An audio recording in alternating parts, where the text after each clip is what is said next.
తర్వాత జరిగిన పరిణామాలు నేను దాని లోతుకు పోదలుచుకోలేదు, ఎందుకంటే అందరికీ తెలుసు. అక్రమ కేసులు బనాయించి నేరుగా రాజశేఖర రెడ్డి గారి పేరు ఛార్జ్షీట్లు కూడా పెట్టిన పార్టీ కాంగ్రెస్ పార్టీ. తన అన్న ఈరోజు ముఖ్యమంత్రి జగన్మోహన్ రెడ్డి గారిని 16 నెలలు అక్రమంగా జైల్లో పెట్టారు. ఆ తర్వాత ఆ పార్టీ నాయకులే మీరు గమనిస్తే, ఆ రోజు ఆ పార్టీ నాయకుడు శంకర్రావు,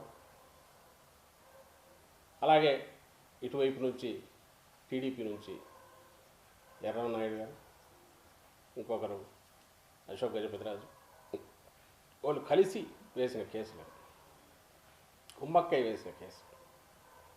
ఆ కేసులో ఛార్జ్షీట్లో రాజశేఖర రెడ్డి గారి పేరు పెట్టింది పార్టీ. సోనియా గాంధీ గారు చెప్తేనే పెట్టామని చెప్పి తర్వాత శంకర్రావు గారు ఆయనే తనంతట తానే మీడియాతో కూడా చెప్పారు. అలాగే తర్వాత ఇప్పుడు ఆ పార్టీ నుంచి బయటకు వచ్చినట్టున్నారు గులాం నబీ ఆజాద్ గారు. ఆయన కూడా జగన్మోహన్ రెడ్డి గారు మాట విని ఉంటే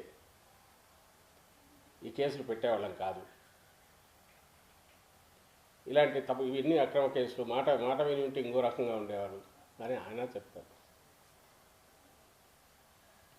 సో ఆ పార్టీ గురించి చెప్తే అది పెద్ద పురాణం. రాష్ట్రంలో ఉనికి లేని పార్టీ కాంగ్రెస్ పార్టీ. ఈరోజు ఉన్నట్టుండి ఆమె వచ్చి అక్కడ కొద్దిమంది చేరిన దగ్గర హఠాత్తుగా ఆవేశంగా ఒక్కసారిగా భాష యాస కూడా మార్చి గత 10 ఏళ్లలో రాష్ట్రానికి ఎంత అన్యాయం జరిగిందో ముక్కును బట్టి వరుసపెట్టి తనకు తోచినవి చంద్రబాబు నాయుడు రోజు ఏ డైలాగులు చెప్తాడో అవే మాట్లాడతాడు. ఇంక జాలి గెలక్క ఏమవుతుంది.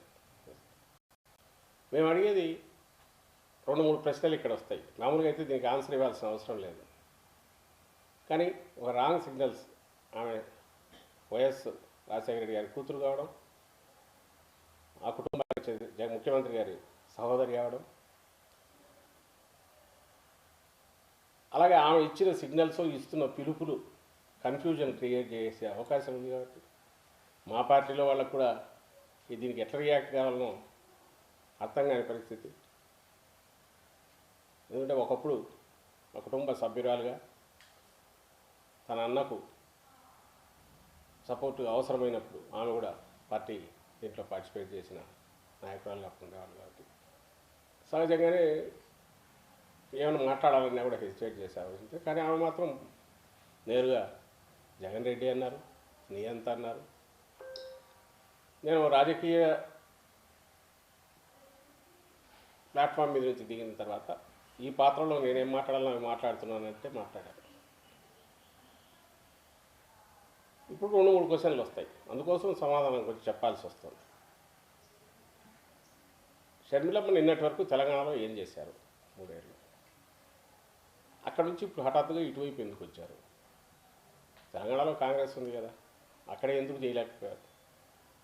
అక్కడ నుంచి ఇక్కడికి ఉన్నటువంటి డెప్యుటేషన్ లాగా ఉన్నట్టు హఠాత్తుగా ఇక్కడికి రావడం ఎందుకు?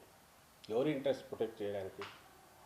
ఎందుకంటే ఈ రాష్ట్రంలో, ఆంధ్రప్రదేశ్ రాష్ట్రంలో గత ఎన్నికల్లో నోటాకు వచ్చిన ఓట్ల శాతం కంటే కాంగ్రెస్ పార్టీకి వచ్చిన ఓట్ల శాతం తక్కువ.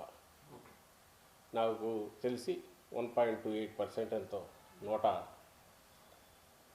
వస్తే 1.17% కాంగ్రెస్ పార్టీకి పోలయ్యాయి ఈ రాష్ట్రంలో, ఆంధ్రప్రదేశ్ రాష్ట్రంలో 19 ఎన్నికల్లో. మరి ఆ పార్టీ తరఫున వచ్చి రాహుల్ గాంధీ గారిని ప్రధాని చేయాలనే లక్ష్యంతో ఆ పార్టీకి వచ్చి ఇక్కడొచ్చి ఆమె చేయగలిగింది ఏమన్నా? చేయడానికి అవకాశం ఉండేది తెలంగాణలో ఉంది. ఎందుకంటే మొన్నటి ఎన్నికల్లో 63 సీట్లే వాళ్ళకి వచ్చింది, అత్యవసర దీంతో బయట ఉన్నారు.